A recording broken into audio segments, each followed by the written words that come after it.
Good morning to all. This morning will be the first Harbour Area Subcommittee meeting for the 2023 year. And on the table, once we commence, we'll be discussing harbour projects, the allocation to elected members, slipway upgrade, and have a Harbour Area projects update. So I'll just welcome everyone here this morning and I'll call for apologies. I think we have Mr. Kevin Murdoch, who is joining us by Zoom, but maybe for lateness at this stage. So here, someone to move that. Thank you, Mayor Kircher. Seconded, Councillor Blackler. Are there any declarations of interest? All those in favour? Against? That's carried. And we have any declarations of interest? If we don't, we can move on to item number 3, which is the decision report. Harbour projects allocation of elected members to projects underway in the Harbour area. So I'll let General Manager Joshua Rendell introduce this one. Yeah, thank you very much, Mr. Chair. So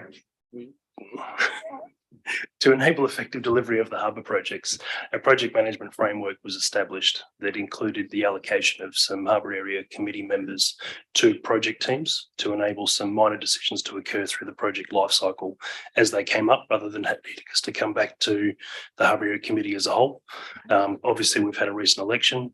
Through that election, some of the members on the harbour area committee have changed. So now seeking to change who those senior users appointed to individual projects are. The recommendations in front of you, I've had some discussions with the chair, who's indicated who some appropriate people might be to those projects. Now hand it over for any questions. Graham Clark. Thank you, Josh. I was just looking at the Marketplace Zone West. Is there any reason why there's no community membership in that? No, through you, Mr. Chair. Through the project plan for that, which is just being written up at the moment, we'd actually indicated that we'd like the Whitestone Civic Trust chair to be a member representing the Whitestone Civic Trust rather than the Harbour Area Committee. And we thought in having that role there might be a conflict in having someone try to appoint 2 roles.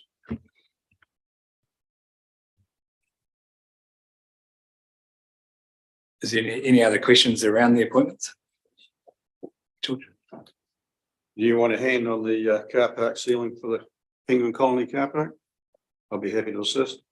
Yeah, I just thought maybe with your position could be seen as a conflict of interest depending on which way the tender goes out.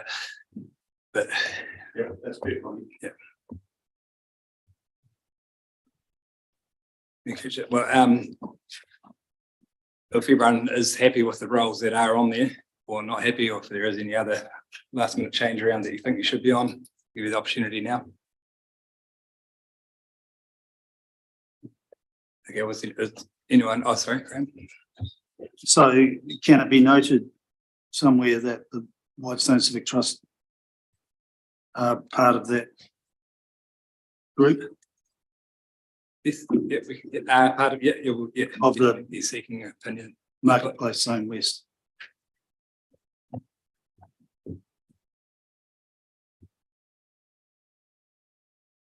Any further discussion? Just ask if there's anyone that would be keen to pass a report. Yeah, so do you want that actually as a item 2 in the resolution? So in addition to the resolution, or are you just happy for it to be noted in the minutes? I'm just happy for it to be noted in the minutes. Thanks. Thank you. Happy to move recommendation, Mr. Chair. Okay, move. Second. Thank you, Councillor Beck. All those in favour? Aye. Those against? It's carried. So if we can move on to item 3.2, the slipway upgrade. And again, I'll ask Assets Operation Manager Joshua Rendell to introduce us. Thank you, Mr. Chair. The upgrade of the slipway was considered as a desirable project through the Harbour and Beyond 2020 plan. Accordingly, some funding was budgeted through the long-term plan. There was $30,000 initially for us to be able to undertake some investigatory works, dive surveys, etc., to determine what work needed to be undertaken on the slipway to be able to bring it up to the required standard. Consequently, through an annual plan process, there was an increase in budget to 105,000 to enable those works to occur. Through the harbour plan, we had indicated that the sources of funding would be from council loan funds as well as from external contributions. As officers, we've received an offer of an external contribution, as is outlined in the report. Now we're now seeking recommendations that the project continue as planned, however, with sole funding from council rather than using that external contribution purely because of some operational issues that might arise were we to do so. Answer any questions? Just open the floor to a question now, Mayor Kitcher. Doesn't talk about being able to take a boat off the cradle and put it on land and double up the opportunities that we might have. Is that still part of our plan? Through you, Mr. Chair. Sorry, I forgot to introduce Laurie Butterworth, our property manager. I'll turn over to her to answer that question. Hello, everybody. Through the chair, we are looking at potential opportunities to use the existing cradle. We haven't yet determined if that's possible, but we're certainly looking at that as an option to have that on the land so that another boat could be utilising that, yes. Just in response, I think, it potentially can double, the commercial value we're going to get out of it. So be good to get, to know whether that's going to happen, but also wonder whether we maybe reflect it in the whatever motion that we actually put forward. Councillor Blackler. I note the concern around donations made by external parties for the potential upgrade, but I just wondered, do we have some level of indication around what kind of let's say percentage annual capacity that arrangement might take up?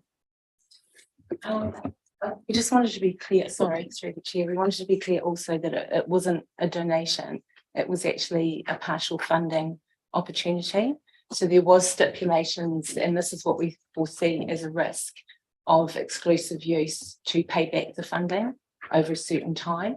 So we weren't actually given a definite figure at the time of what that funding might look like. So it's hard to quantify that right now.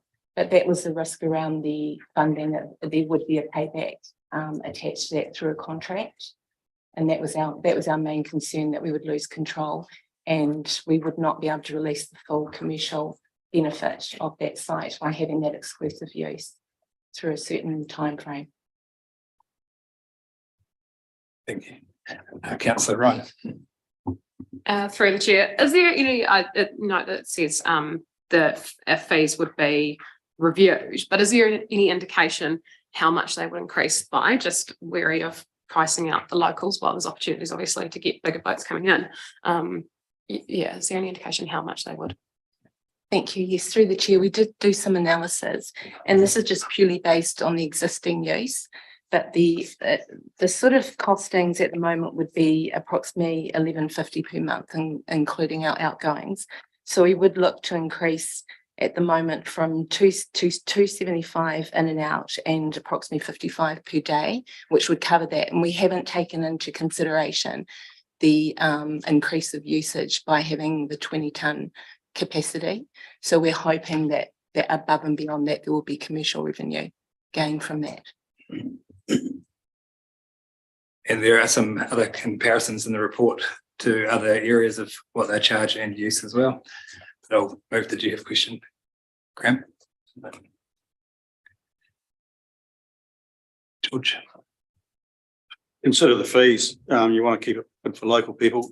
Probably most of the local people have got smaller boats. If you're increasing to 20 tonne and you've got bigger people, charge more. It's used on a weight basis. Through the chair, that's our intention. Thank you.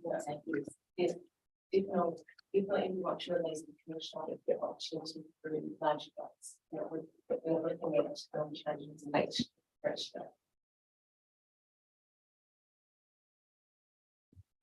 So I don't think that was picked up by the microphones, but Oh. the intention for that is that we will have Yes. separate charging mechanisms for different weighted boats. Yes.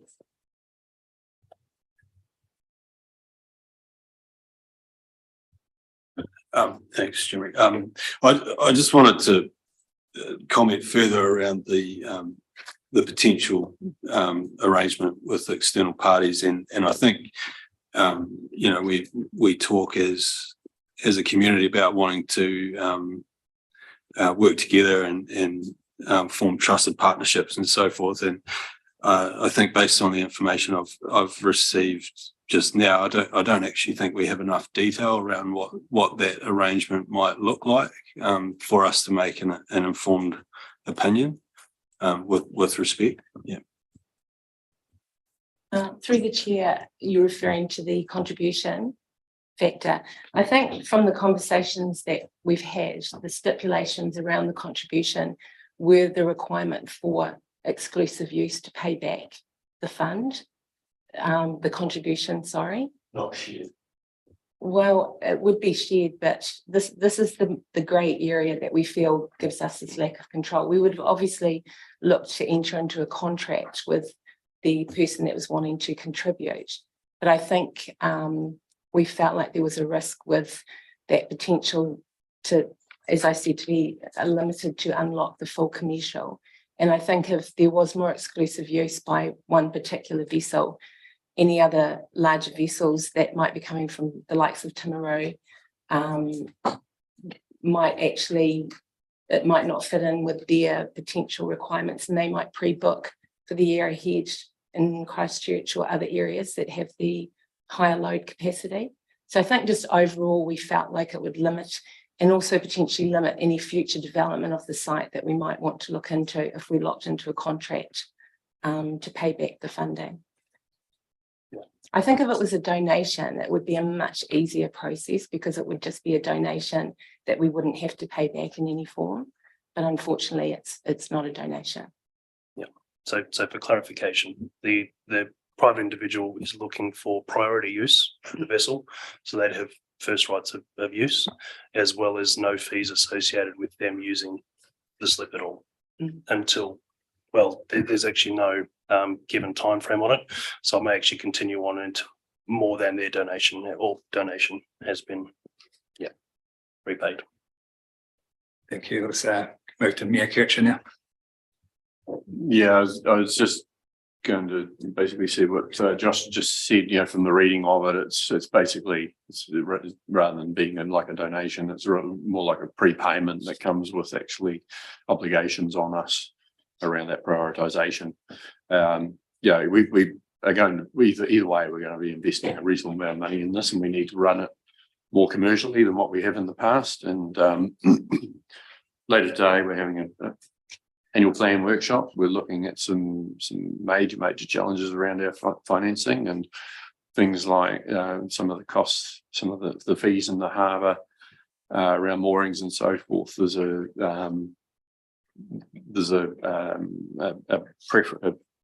favourable preference to locals that isn't reflected in many other things that we actually do. And you know, as much as we want to look after locals and make sure that they do have some form of priority, we've got to make sure that actually, you know, we're charging better for the things that are costing us a lot of money in the harbour.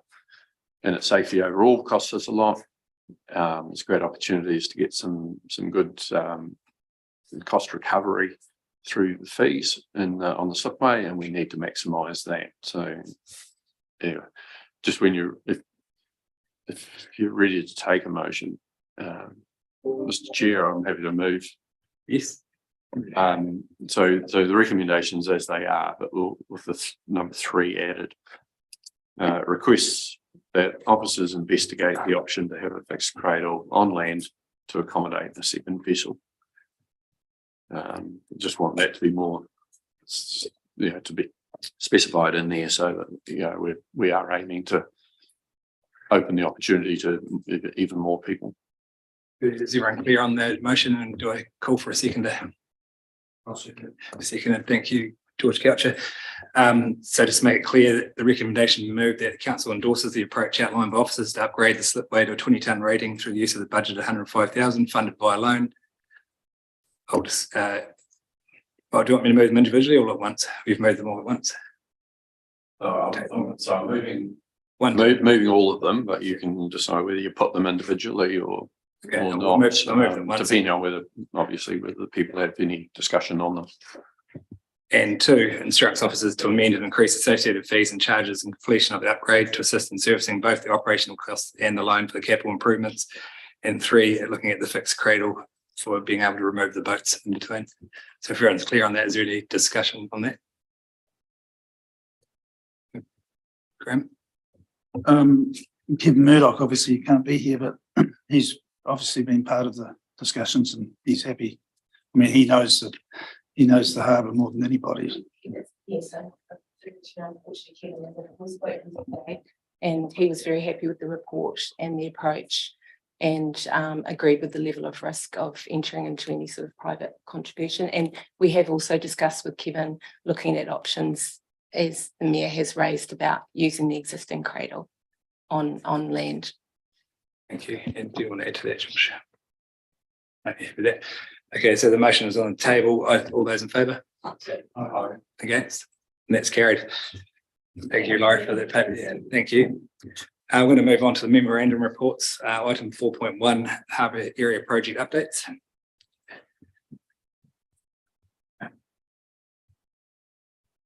And I'll pass on to Essex Operations Manager Joshua again. Thanks. Thank you, Mr. Chair. We've had a recent flurry of activity. We obviously, given that we've had a workshop this morning, as well as a number of papers to the Harbour Area Committee. All of this is detailed here in the Harbour Area Projects Update, but happy to answer any other questions. So I'll just start with the initiated projects. So there's 6 of the tranche 1 projects. Is there any commentary or questions around those? Just with the zone, the marketplace zone west, when do you hope to get on to that, Josh? Through you, Mr. Chair. We'd anticipated having a workshop with the Harbour Area Committee at its next meeting to discuss sort of the scope around that project, what the inclusions and exclusions might be. Is there a funding? I noticed with the Penguin Colony car park, there was that tourism infrastructure fund. Is that possible for this project? No. Through you, Mr. Chair. There's no current funding opportunities for that work. There's no rounds of the TIF coming out at the moment. There are a number of parameters within which that fund can be applied. I don't believe the marketplace zone would probably fit within that, but we will consider it if further funding rounds do come up. I've got one more question about as a car park, like The Penguin Colony car park? Oh, market in the car park. Yeah, sorry. I'll be answer that one, George. We'll consider that when further funding rounds, if further funding rounds come up. I think those 2 projects are almost separate. The west zone is more, oh no, it is formalising the market zone parking in the west project. Yes, sorry, yeah. Any other questions on the project? Mr. Coucher? Just given that we have outside funding for the Penguin Colony car park, that had a time frame around it, I think, at one stage. So is that being looked at so we don't lose that funding? And then also second question about the footpath connections. That's not a major project. It seems to be taking quite a long time to get anywhere. Yeah. So. Through you, Mr. Chair. On the first question regarding the Oamaru Blue Penguin Colony car park, yes, we are working to a timeframe on that one to ensure that we receive the funding from TIF. That timeframe, it looks as though we'll meet that. We'll be having a paper come to council in the next month requesting additional funding to meet our budget requirement on that one. All of our resource consents and so on have been applied for and received, as well as our archaeological authority. So as soon as we have the necessary funds, we can proceed with that project. With respect to the footpath connections, yes, there has been a bit of a delay in having that second footpath constructed. We actually had a site meeting earlier on this week with a local contractor to firm up what work will be required there. They're just revising their pricing because of the time frame that we've had, and obviously the escalations in contract costs. And we will move forward with that as soon as we receive it.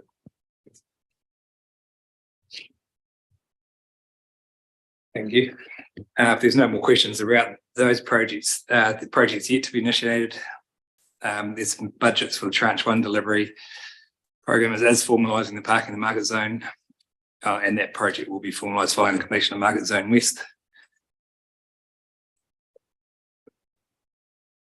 Josh, did you want to give an update on the Oamaru breakwater survey? Yes, thank you.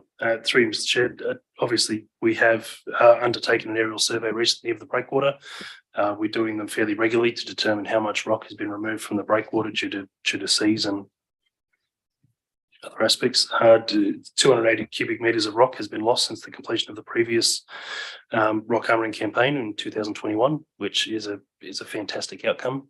That rock seems to be sitting there and stabilising there, which is fantastic. Yeah, it's a good outcome. Just on it, can you tell us whether that rock was lost out of the last project, or was it out of the rock that was further down that was actually a lot smaller? And also, have you any idea when you might want to replace that 280 metres timeframe? I know Grant's not here today. Through you, Mr. Chair, unfortunately, I don't have the detail on exactly where that rock has been come out of. Grant would be able to answer that if he was here. But I do believe Grant is looking at doing another campaign shortly to use the annual maintenance funds that we have for breakwater armouring. Thank you. We have some indicative plans on the formalisation of on the Oamaru Blue Penguin Colony car park. The committee members have any commentary or questions around those designs?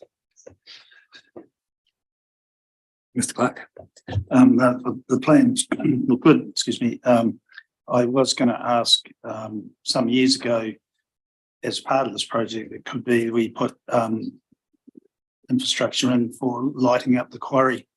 That needs to be upgraded. I wondered if that could be part of this project.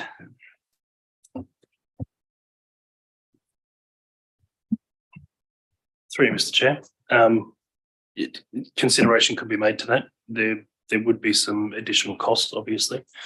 With this particular project, we're already having to go back to council to seek additional funding. If the Harbour Area Committee thought it was appropriate that we look at improving the lighting there, we can make allowance for that. What we could do is just install some additional ducting rather than run any wires for a future project to increase the lighting at the quarry.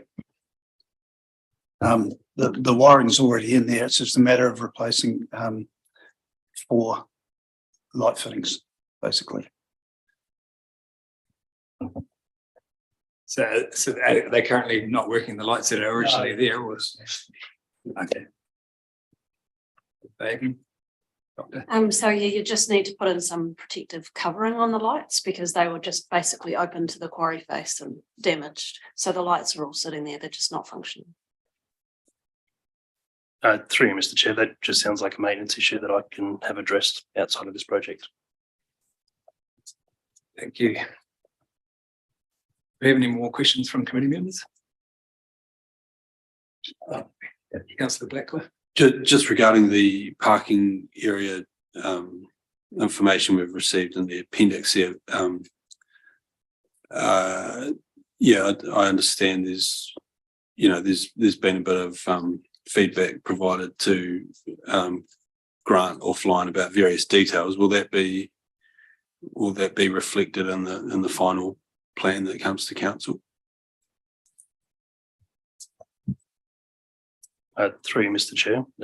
It's unlikely that a further plan would come back to council outside of this one, but Grant will look at those comments that were provided and integrate those into the final solution.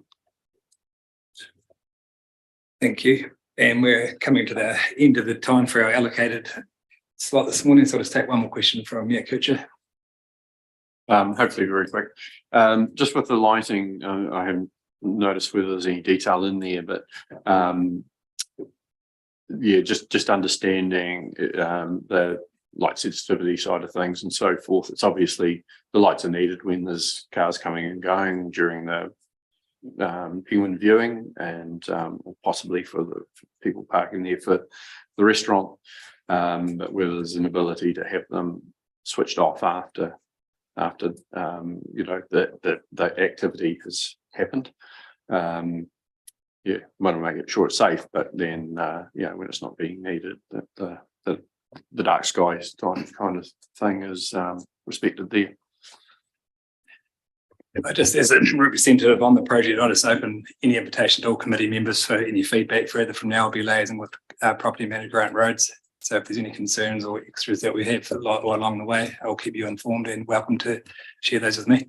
So I'll just, yeah, so come to the end of the time, I'll just ask if someone want to move the recommendation that Harbour receives and notes the project information.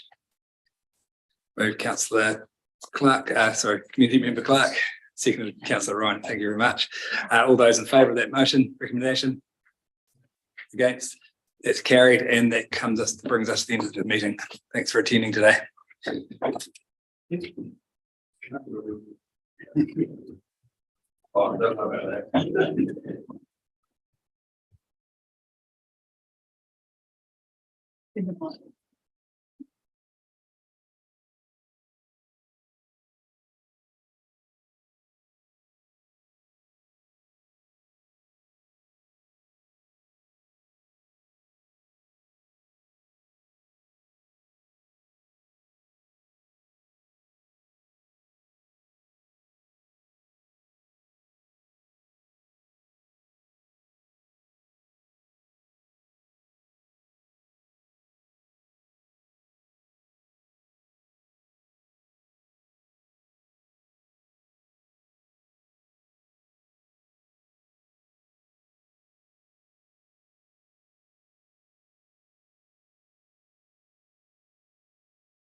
Well, you're a winner in everyone else's eyes.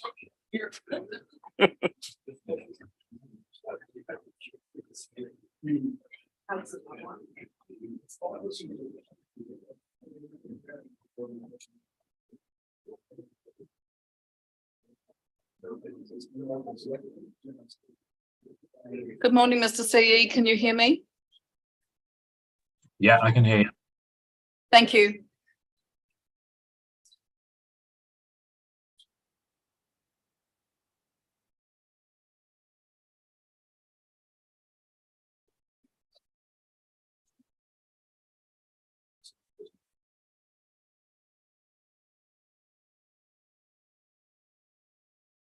Right, good morning, everybody, and welcome to this council meeting. First of all, just go straight to apologies. Do we have any apologies? There are none. Do we have any declarations of interest? Okay, and we'll move on to public forum and just welcome to the chamber Jim O'Gorman, who's going to speak to us about one of our beloved subjects of gulls. So, Jim, welcome. Take a seat over here, and yep, that'd be great. And just when you're ready to go, just push the button on the right hand side on the silver button, and yep, It works. so we read. So the floor is yours. Thank you very much. I presume you've all got a copy of. Thank you very much. If you don't mind, I'll speak to this. Mr. Mayor, thank you very much for your conversation on the radio the other day, talking about the biodiversity and the importance of managing it in our district, and that's why I'm here. I've been a resident of Kakanui for well over 30 years, and in that time I've watched the seabirds diminish, all the flocks of them disappear. Now, pardon me, I'm a bit puffed. While I'm addressing the Tarapanga, the red-billed gull specifically here, what I'm looking at is the greater effect on the wide variety of seabirds. We got something like, I think the last count was 20-something seabirds are in the estuary area of Kakanui. They make their home, they breed, they feed, and they rest there. In addition, we've got other birds like the godwits and the sooty shearwaters come by Kakanui all the time, and we have flocks of other birds that rest on their way north and south in their various migrations. But what I've been watching lately, and you will have seen some photographs there to support the conversation, is that the pressure that we're bringing with the people, with their vehicles and the dogs and the general mayhem in the estuary area is driven the birds away. Now, I would suggest that that's why you got a lot of birds in the rooftops here in Oamaru. We had the school children looking after yellow-eyed penguins. They got to 23 before a dog came and wiped them all out. There are no little blue penguins left in Kakanui. And this, I'm afraid, is what's going to happen to the seabirds. Those photographs I sent you, one of them shows what looks like an empty beach. But if you look in the middle of the picture, at the top of the grey area where the gravel is, you'll see a tiny little huddle of white. That's what's left of the red-billed gulls in Kakanui. That's what's left of a flock of several hundred of those red-billed gulls. It's the same with the oyster catchers. I noticed this year there were 2 black oyster catcher chicks. That's all I've seen on the estuary this year.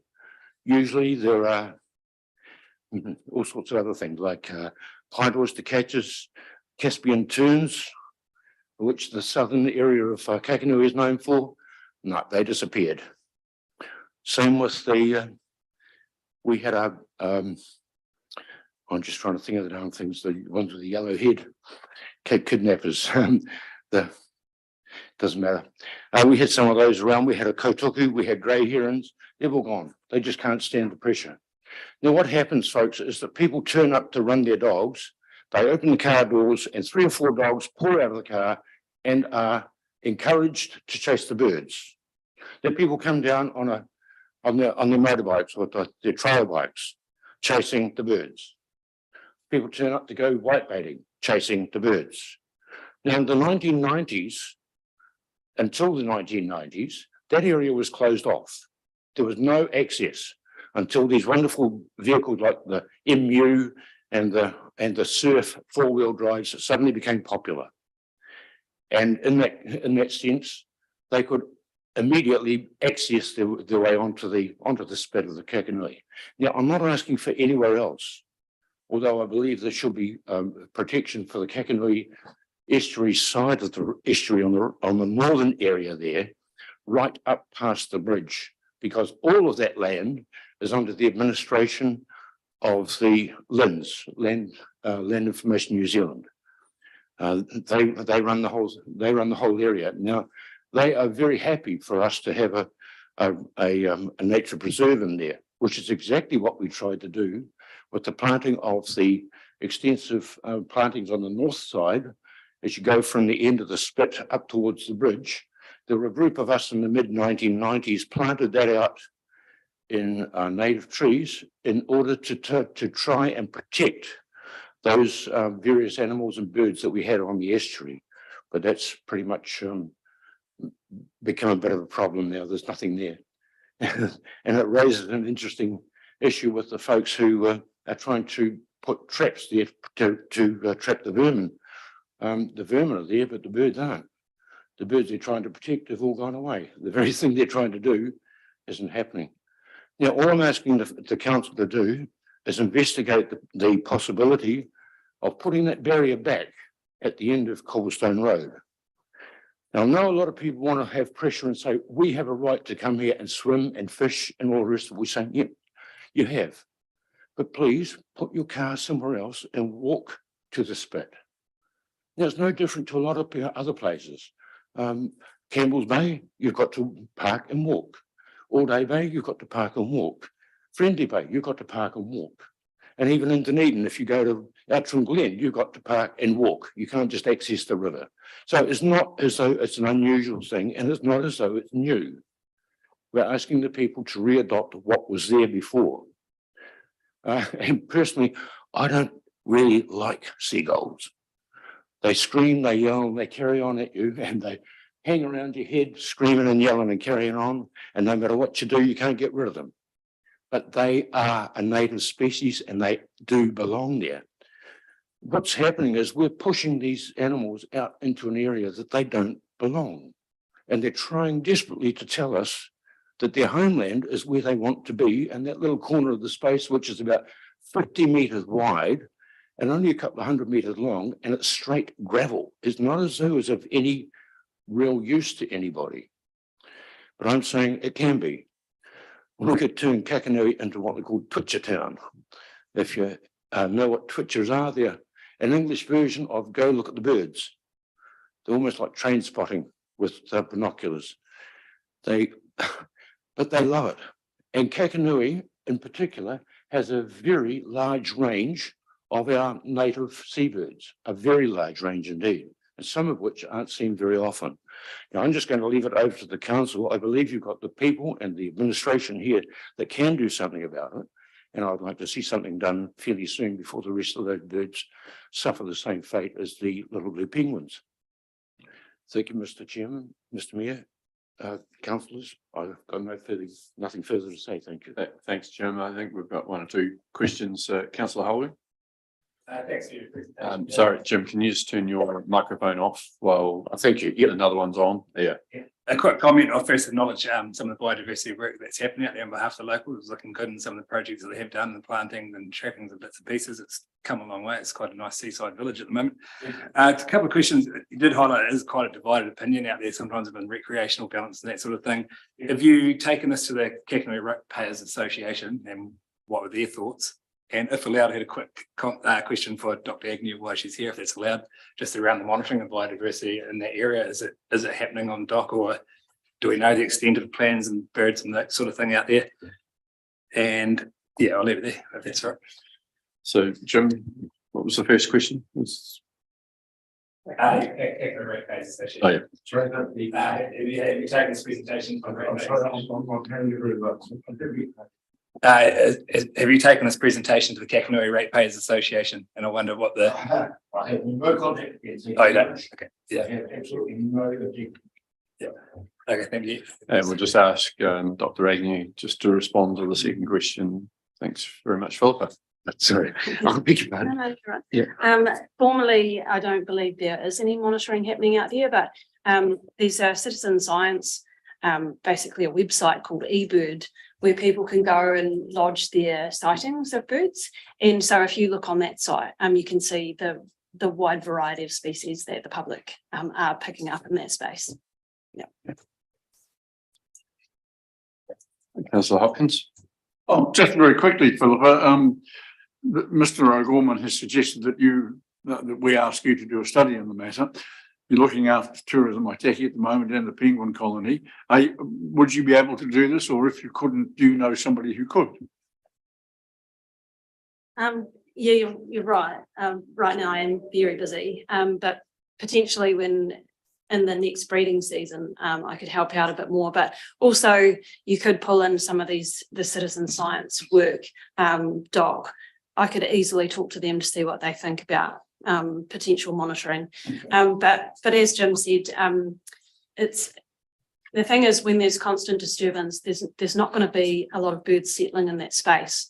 So any monitoring would have to be looking at what the benefits are going to be and where, and what we could achieve by maybe dividing the space up in terms of bird use and recreation space. So yeah, but you could monitor that going forward.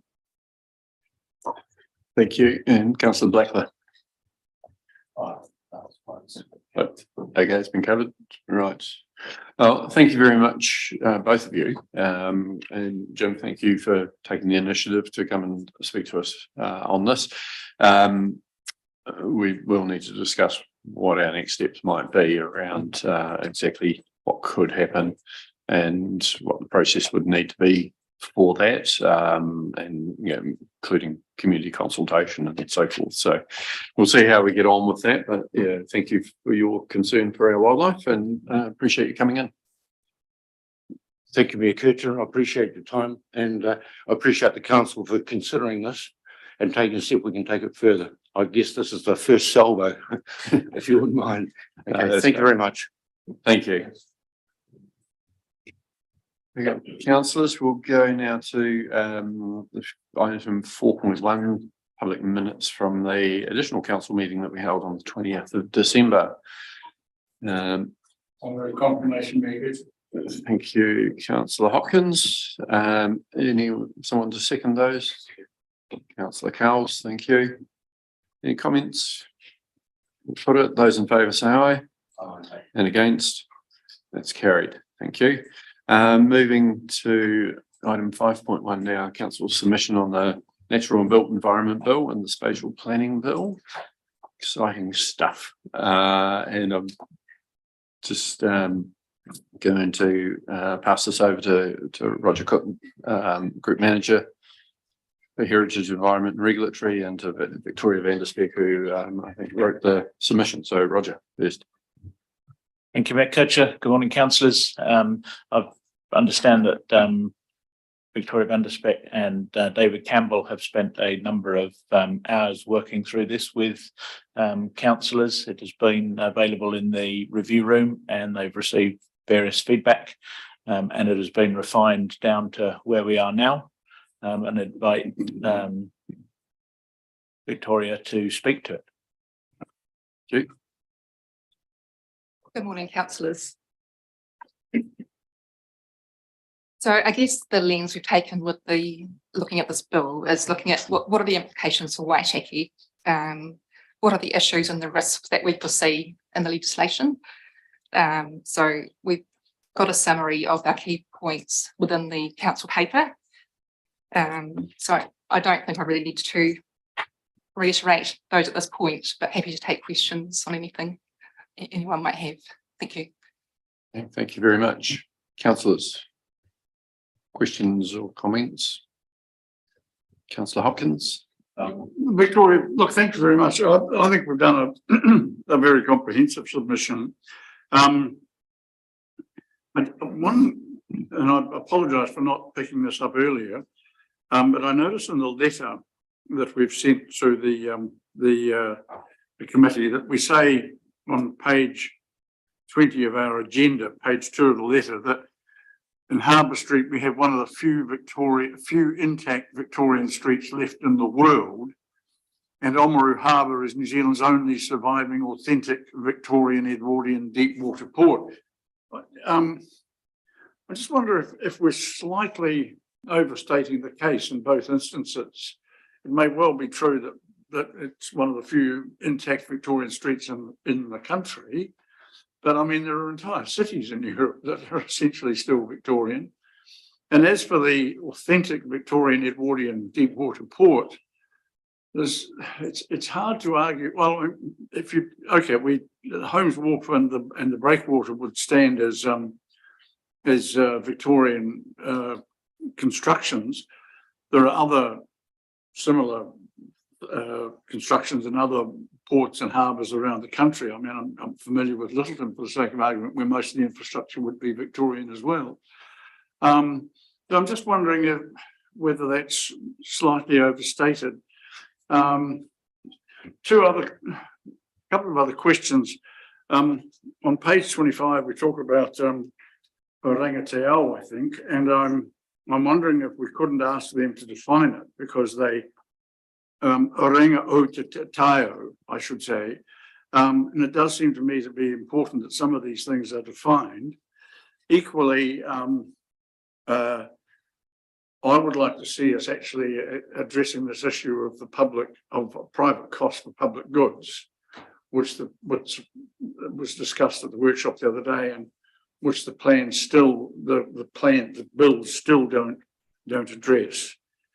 And I congratulate us for saying essentially that we don't believe that this is going to make things cheaper, quicker, or more economic. And I notice that the Dunedin City Council has taken the same position, so I think we can be quite forceful in that matter as well. Are they fair comments? Thanks, Councillor Hopkins. And I'm happy to, if anyone else would like to consider softening the language around the introduction section. We've had that in previous submissions before, it hasn't come up, but happy to, amend that if needed. In terms of Oranga o te taio definition, it's loosely defined as well-being of the environment, health and well-being. So the next one. I believe so. Sorry, I don't have the bill right in front of me. It's not within the actual text, but I believe within the definition section, it may be there. Right. I guess a little bit of feedback just on the port part of it. Was it Littleton you mentioned, which is having 80 cruise ships turn up? I think most people would consider Littleton as being severely modified to take the modern shipping and so on, whereas there isn't a lot of modification within Oamaru Harbour. So I think that one stands reasonably well on its own. With a few intact Victorian streets left in the world, well, might be a slight exaggeration, but we want to get attention, I guess. So yeah, not so worried about that. No. Anyway, we'll go to Councillor Blackler. Thanks, Mayor Chair. I just wanted to touch on the Oranga o te taio aspect in Jim's query around Councillor Hopkins' query around that being defined. My understanding of attending a workshop, a conference late last year, was that it has been very loosely defined and could provide for uncertainty. So I think we've done the right thing by recommending that we're creating a single purpose and bringing it all together. But I do actually support the notion of asking for a better definition around what that actually that means. I think the overall intention of it is is fine and is perfectly acceptable, but in the eyes of it being tested by law or whatever, what does it actually look like? And also, I just wondered if you could give some comment around. My understanding is that there'll be quite a big change with the shift from the RMA to this, and that currently, if my understanding is correct, in the RMA, we basically give consideration to Tiriti or Waitangis as opposed to giving effect to. So what does that actually look like? And then secondly, the statement of community outcomes. Could you just explain a little bit about them? I might actually get David Campbell, Planning Manager, to comment around your first question, if that's okay. Yeah, thanks, Councillor Blackler. Part 8 or Section 8 of the RMA at the moment requires that treaty consideration, and also when we're doing regional district plans, we also have to give effect to it as well. So it's kind of that double whammy with plan making and also consenting.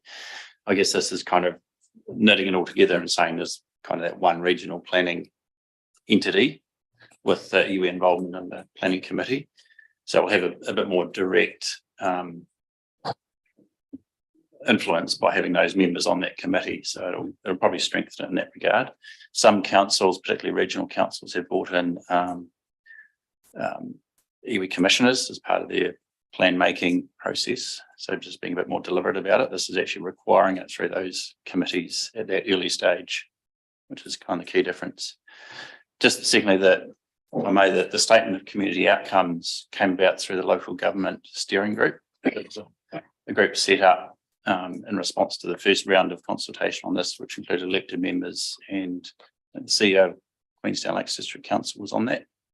And they suggested statements of community outcomes to kind of try and pick up local flavour that would then feed into the regional planning documents and committees. What they haven't sort of put in here is the detail of how they're promulgated, how they are considered. They're kind of just left floating a wee bit. So we've said they need to be a bit clearer about their purpose, how they're sort of weighed up in the whole consideration. So it's still a wee bit vague. They've acknowledged it, but it hasn't really come in quite as we'd hoped, with a bit more sort of bigger. Thank you. Councillor Hopkins. Yeah, look, you've reminded me of a couple of things. Something else that I think I discussed when Councillors Thompson and the Mayor and I met with you and met with Mr. Cook in Victoria. I noticed that they require, well, the new legislation requires us to give effect to the principles of the treaty, I think, in something, or iwi considerations, but only have regard to community submissions. And I think that's entirely wrong. It's discriminatory. It elevates one to, it gives it an obligation, where the other simply means you have a look at it, and if you want to do something about it, you can. But in my view, just on the basis of equity and equality, if you're going to give effect to one set of concerns, you should actually be required to give effect to the other. So that they should be equal, not hierarchical, in my view. And it just underlines the fact that I think we're going to have a system that will end up more complicated, more costly, and more time consuming. Just in response to that, through the chair, we have recommended that they're on equal weight in terms of giving effect to the statement of outcomes. So, thanks. Yeah, anyone else? No, I think, as has been mentioned, this is a pretty comprehensive submission. I think it does be a reminding Parliament about why they're going through the resource management reform. It is to make things simpler and more cost effective to do things in the country, and without it taking a long time and a lot of money to do it. And I don't think they're really achieving that. So the more we can emphasise that, the better, and get them focused back on their whole raison d'etre for doing the reform in the first place. But yeah, very pleased with the submission that we've got there. So I'd just like someone to move the recommendations. So Councillor Thompson, you'd like to do that? I certainly would, Your Worship. I'm happy to move the recommendation as written. Do we have a seconder? Sorry, what was that? Councillor Hopkins. Okay, any further comments? I'll put it, those in favour say aye. Aye. And against? That's carried. Thank you very much, and thank you, Victoria and Roger, for all your work. David as well, I'm sure. He's been very involved in this too, so thank you very much for all of that. Councillors, we'll move now to item 5.2, the Transport Choices Program. On page 59. And I hand over to Assets Operations Manager, Josh Rendell. Thank you very much, Mayor Kircher. The Transport Choices package was established by central government from its Climate Response Fund to provide funding for councils to invest in enabling infrastructure aimed at reducing the number of vehicles on our roads by providing alternative mode choices. An expressions of interest round was undertaken in September, with officers making submissions for 6 projects. 5 of those projects have been accepted through the initial EOI, progressing to phase 1, where further feasibility and design work is undertaken before being reassessed to determine whether they will be funded for construction. The intent, as outlined in the recommendations, would be that prior to construction occurring, we would seek further council feedback on the actual designs which have been worked on in phase 1. The projects approved through the Transport Choices package are all located on State Highway 1 and are aimed at improving both traffic flow and creating safer transport choices for all users, whether driving, cycling, walking or travelling by some other means. It is unlikely these types of improvements will be prioritised by Waka Kotahi in the near future, so this funding presents quite an opportunity to have some improvements made on the state highway network with council's input whilst being fully government funded. I have Mike Harrison, Roading Manager, here to answer any further questions you might have. Thank you, Josh. Right, Councillor McCone. So just to clarify that, the council is not up for any spending, it's all self-funded from the government authority. That is correct, yes. Councillor Holding. Thank you, Mr. Chair. So, sorry, Josh, is that so the procurement costs and in-house resources part of this indicated budget? Through Mr. Chair, I do believe that those costs are associated with an overhead component of the entire package, so they would be covered as well by the projects. Yeah, just like clarification or correction, there's the because we're talking about Ardgowan Road Share Path, that is council funded. So sorry, because it fell outside the what was approved by Waka Kotahi. Sorry, to clarify, those are the Transport Choices projects that will be fully externally funded. The Ardgowan Road track was originally tendered and submitted on to be funded through the Transport Choices program, however was declined because it's in a rural area as opposed to an urban area. Yeah, it's definitely in a grey area. Unfortunately, with essentially being yes, it's in the middle of a rural area, but it serves a lot of urban people, and yeah, it doesn't take away actually the importance of providing a good safe route that means that kids can bike or walk to school, not get driven. But anyway, we'll work on that ourselves. Councillor Hopkins. Yeah, look, I've got a couple of questions for Mike later on about the specific proposals along Thames Highway, but a question perhaps for Paul or Josh at the moment.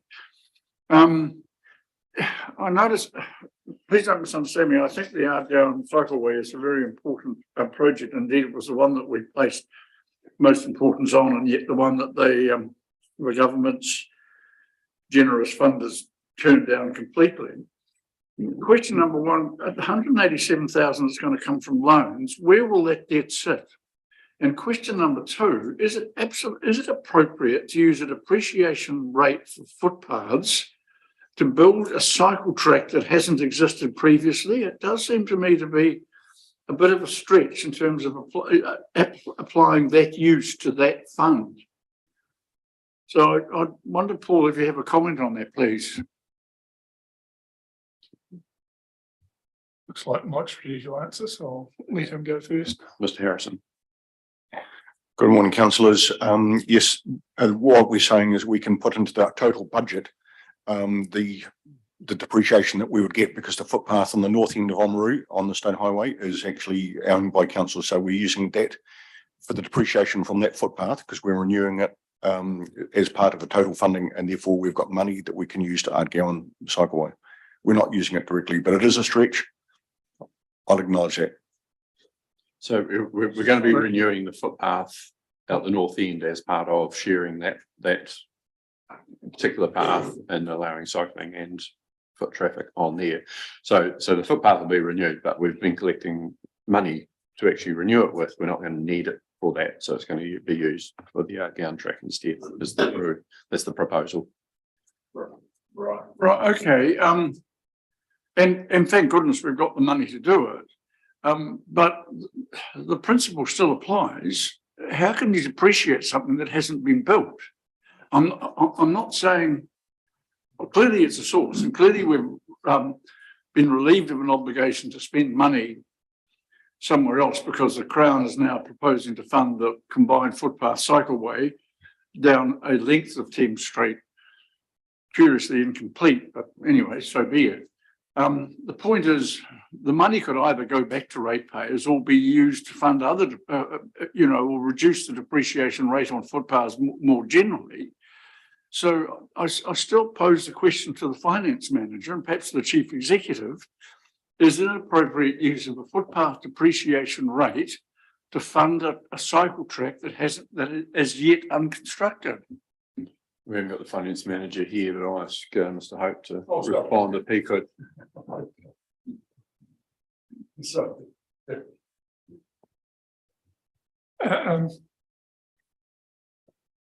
as Mr. Harrison said, it is pushing the boundaries of what would normally be used, what depreciation funding would be used for.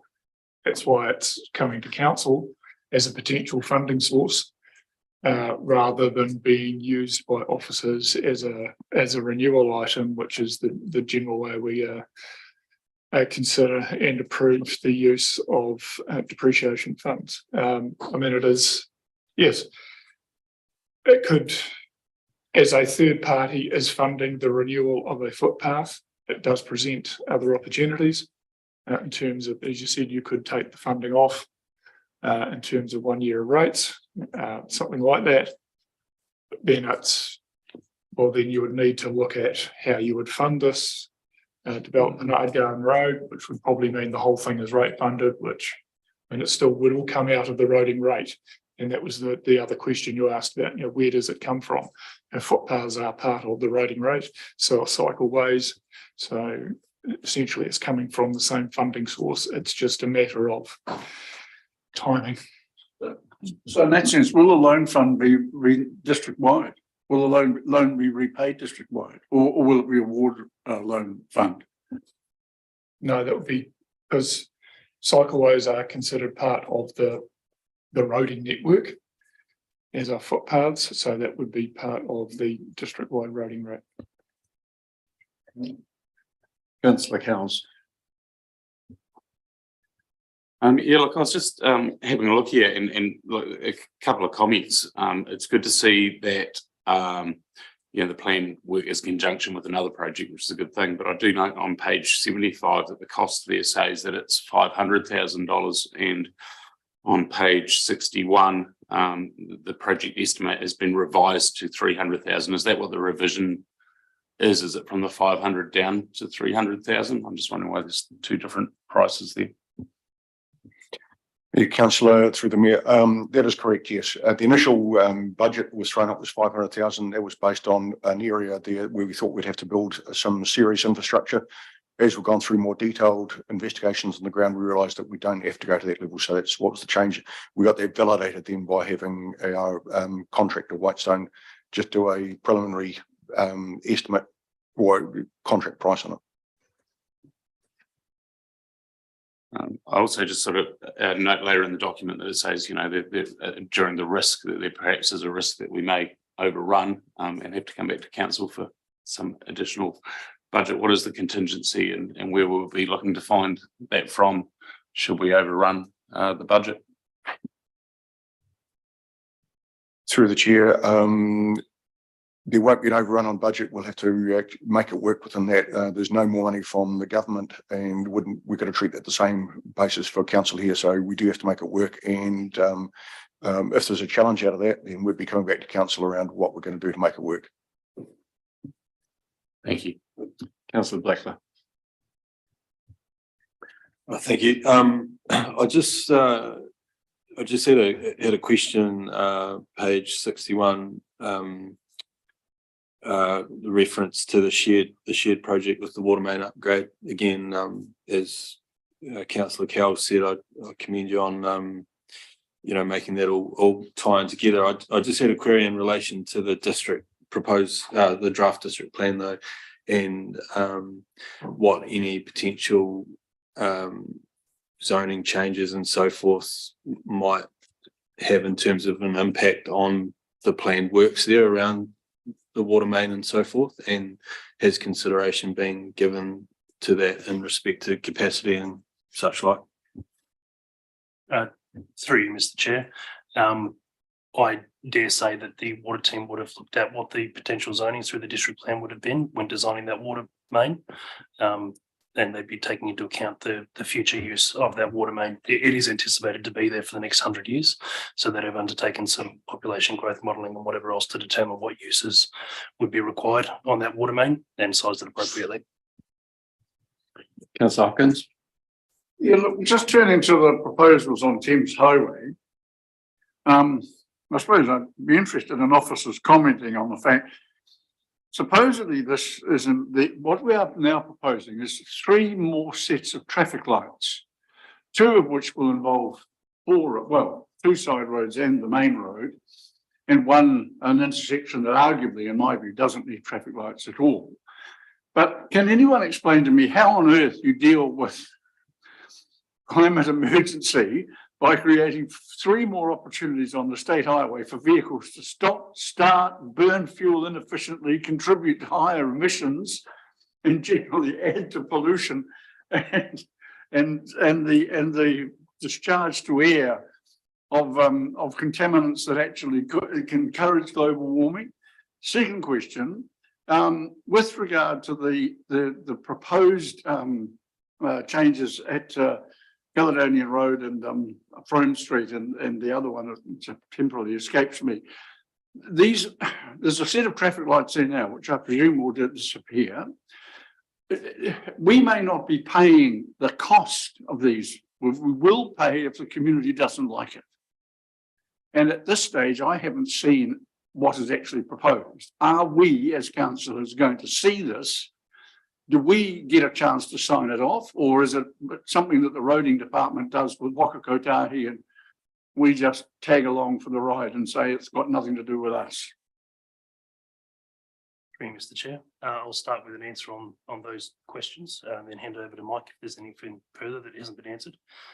First and foremost, with respect to emissions and climate emergency, the intent of the transport choices package is to enable alternate mode choices.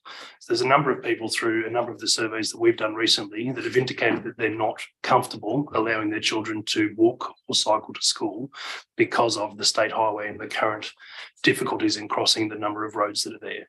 By having some of these traffic lights, we create safer opportunities for crossing the state highway as well as the side roads, and we then encourage people to allow their children to walk or cycle rather than having to drive. That reduces the number of vehicle kilometres travelled, which then of course reduces the number of emissions. It's a bit of a long bow, but these things have been proven to actually occur in other centres where this kind of work has happened. And in response to your second question, which I have promptly forgotten, could you remind me of the second question, sorry? Well, the second question is, you're proposing 3 sets of traffic lights, 2 of which are going to involve 2 side streets in each instance and the main road. So there'll be 4 sets of traffic lights in 2 different positions rather than just 1 set of traffic lights at an intersection. So my question is, we're not paying the cash cost, but we may pay the community cost if people don't like it. So are we going to see what is going to happen before it's actually done? Through you, Mr. Chair, thank you very much for reminding me of that. As you'll see in the recommendations, we've indicated that the final designs will come back to council before endorsement, before construction occurs. Now, we've put that in there specifically so the council's comfortable with whatever changes are proposed on the state highway before we go and make any construction. And if we're not, it won't proceed. Through you, Mr. Chair, correct. Yes. Yeah, the transport choices package, whilst it's funded by central government, is council's work. Just to add to the answer, just around the climate impact side of things, when you go through the North End at any busy time, the cars are sitting on side streets waiting to get onto the highway because they've got to cross the 2 lanes. There's a long wait for a lot of those, and if it's truck and trailer unit, then it's even longer, trying to find a big enough gap for them to get through. So there is that aspect as well. And we absolutely, there will be if more kids are biking and walking to school, there's going to be a better health outcomes and various things too, which should be considered, I think, in there. As far as the governance team getting some oversight on this, I think that's, there's been some criticism lately around whether we have or haven't had that, and essentially it's a governance failure or a process failure that there hasn't been that involvement. We're here, we live in the communities where we have good local knowledge, and there hasn't been the opportunity to contribute that into the decision-making process. So we want to have a process which actually works really well. The engineering team can get on and do the engineering and so forth. We can give some feedback in there and make sure that we end up with something that is doing the job it needs to do. It's providing the safety and various other aspects that it needs to do, but also, is make sure it's going to be accepted by the community as well. It's been too much angst, I think, around a whole lot of stuff that's happened, and the sooner we get that smoothed out, the better, from my opinion. I won't go on any more about that, but I will ask a question. One of the challenges, obviously, in the North End is that for some quirk of history, we do not have streets that connect from one side of the highway to the other. They do not align, and that creates a lot of issues around exactly why we're doing this project. Recastle Road does align, and that makes that much easier intersection to deal with. There is one other intersection which we do have an opportunity to look at, and that is the Frome Street Caledonian Road one. We own the land on one side that we could realign Frome Street to actually line up with Caledonian Road, and having that as a connected intersection, I think, given also it's in the middle of the busiest, the business area, so the busiest part of where people are parking and taking off and various things. Was that considered as part of the overall project? And I'm not sure, Mike, if you can answer that or. Thank you, Mayor, and councillors. That's a very good idea. No, that hadn't been considered. Is it too late to consider it? Definitely not. Basically, we're at a stage now we've put up the projects with the issues behind them, and we've informed that with the notices from the community, from everybody, and they've been approved on that basis that it meets the criteria for the transport choices funding. But everything is on the table at this stage, so that would be a very good solution, because Frome Street is probably if we're looking at offset Ts, it's probably the hardest one to deliver, to be honest. So that option could be viable, but that would be subject to a lot more community involvement, I would have thought. Yeah, I mean, it does require a bit of Roberts Park. It would go through the middle of where the current toilet block is, but there's even though that was upgraded some time ago, there's still complaints about that one. So there's an opportunity to do something about that as well. So anyway, appreciate the opportunity that we look into that a bit more. Councillor Halliday, so had you before? Thank you. Just a query. I just wanted to go back. Firstly, thank you to the staff for putting this proposal together.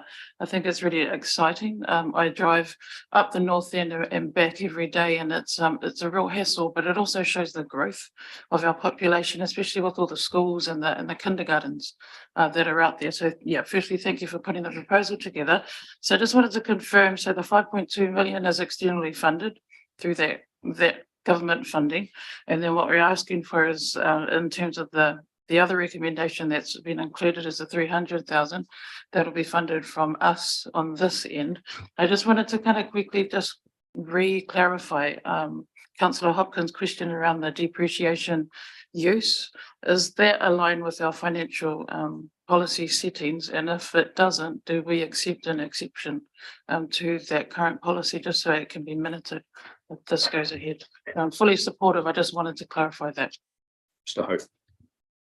Yeah, just to sort of clarify, as I said earlier, this is why it is a council decision. So it is a variation from, I suppose, a general policy in relation to how we use depreciation, but it is, it's still just it's funded by a rating rate, and council can make decisions on how it uses that money. So yeah, it's outside of policy. That's why it does need a specific decision. And just probably another point while I've got the opportunity. Yeah, I mean, this is going to be quite a challenging design process that we perhaps just need to emphasise. As Mr. Rendell said earlier, this is all on the state highway. So Waitaki will have significant influence on the design process. And I think that's why it is really important that it does come back to elected members so that we are happy with the sort of the joint solution that will be developed by the agency and by the rating team. Any other question? Councillor Thompson. Thank you, Mr. Mayor. I have a little bit of disquiet when we as a governance team start to, wanting influence over what are technical issues. I know how to bodgy something up on the back of the farm, but I think we do have to give cognizance that State Highway 1 does require a certain level of planning, and we need to think about that. So that's just an over the dictum statement in passing, but I'm happy to move the recommendation 1. Thank you. Seconded, Councillor Holding. Just a quick question, Harrison. We've got a motion, something moved. So is it 1 through 5? I just need to clarify that. The preferred option. Yes. So the recommendations of 1 through 5, yeah. So do we have a seconder for that? Councillor Halliday. Thank you. Councillor Holding. Right, back to a question. With this transport packages funding, we've also allocated or signalled with the Better Off funding, we might do some urban development around that area. Are we looking at how we can integrate these plans when we do the time of the works?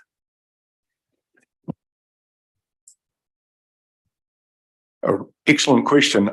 We would be certainly looking around how we make this a an improvement rather than just a set of traffic lights sitting in the middle of the existing road. So yes, every opportunity there. So anything, haven't looked at how we could connect it with it, but we will be talking to all the other departments within council about how we can bring it together, because this is going to be, if you don't mind me going to one side, we've got Thames Street sitting outside us. 150 years ago, our forefathers said that this was the way they saw the town.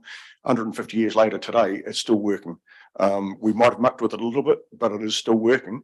And that's what we need to do, is whatever we do on the north end of Oamaru is going to have to last for a significant period of time. Mr. Randall. Yeah, thank you, Mr. Chair. Just further to that, one of the projects through the Better Off funding is the North End Streetscape Review. Given that that particular area will be impacted by this program, they will be looked at in conjunction with each other to work out how we can best benefit that North End area through the combined project. Thank you. Thank you. Yeah, I just wouldn't want to see those two things happening in isolation. Good. Yeah, Councillor Hopkins. Yeah, Mayor Kirsch, perhaps just a question for you, really. I thought your proposal to kind of realign Frame Street and Caledonia Road so they actually directly opposite each other makes a good deal of sense.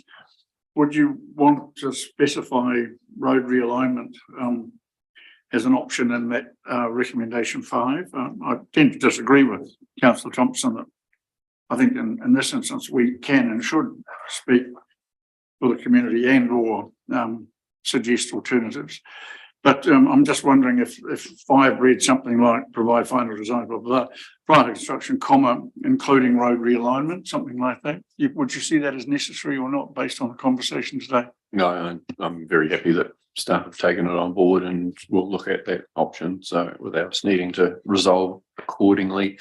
And I think the whole thing, you know, it's definitely, we're not engineers. But equally, you look at a problem and you might get 5 engineering solutions to it, and you know, we can help determine which is the best option around those. So that's, I guess, my response to Councillor Thompson, playing devil's advocate over there. So anyway, any further discussion on the recommendations? Sorry, and just further to Councillor Hopkins' question, I mean, the mere suggestion certainly has merits, but it will be a major piece of work, and we really don't want to hold up this process while we're trying to advance that one. I think we're better to focus on these couple of, again, major items of work and allow those to continue rather than held up for something that might take a couple of years at least to develop. Well, I can sketch it up for you now if you want. But anyway, Mr. Harrison. If I could just address that through the chair. Offset T or offset intersections are a real challenge, but when we looked at those, they can be signalled with existing layouts with the right sort of signals. That can be done. It's the only condition there is around what the lack of or the reduction in efficiency of the highway would be, and that's what we need to manage. And the highways are actually saying we need to manage that. That'll be within this initial next 3 months to prove that we can do that without restricting the efficiency of the network. Thank you. Okay, I'm going to put it 1 through 5. Those in favour say aye. Aye. Against? That's carried. Thank you very much, and thank you, Mr. Harrison and team, for the work that's gone on already on this, and the process that's got to follow on to actually make it happen. So thank you. Right, councillors, moving now to item 5.3, the extension to 30 June 2023 of the pre-parking initiative in Oamaru CBD. And handing over to Mr. Cook. Thank you, Mayor Kircher. Probably one of the easier papers today, hopefully. In March 2022, the council resolved to extend the 2-hour free parking in Oamaru CBD for a further 12 months, which means it comes due to come to the end at the end of March. For the purposes of future considerations which council may wish to take, such as fees and charges changes in the annual planning process, the recommendation is that it is extended through to the 30th of June, and that will allow councillors to consider any other changes which they may wish to, including infrastructure and CBD changes and plans and fees and charges, etc. So it's a relatively simple decision. It's yes or no. Thank you. Thank you. All right. I'll have to make the recommendation. Yeah, question first, yes. I'm sorry. Thank you. Thank you. I just had a quick question of a general nature about, I just wanted to understand how many parks are there versus how many, permit holders is kind of the trend. The total number of parks, we have Mr. Bardsley online, but I'm not sure whether he'd have that information to hand. He may do, but the permit parks are identified and permit holders are encouraged to park in those. They can park in other car parks, of course. Councillor Ryan. Thank you. Through the chair, I just to express support, number of empty shops is growing in the main streets, or anything that we can be doing to support businesses is good. I'm just wondering, there have been discussions in the past about the parks being taken up by business staff and owners. Is there is there any update on, I guess, the enforcement in that area, or is that still a problem? Just through the chair, I can perhaps answer that. When we had completely free parking during COVID and just after, we had some issues in that respect. But once we went back to 2 hours free parking, we haven't really had any issues. It's being enforced, and we have good compliance overall in regards to that.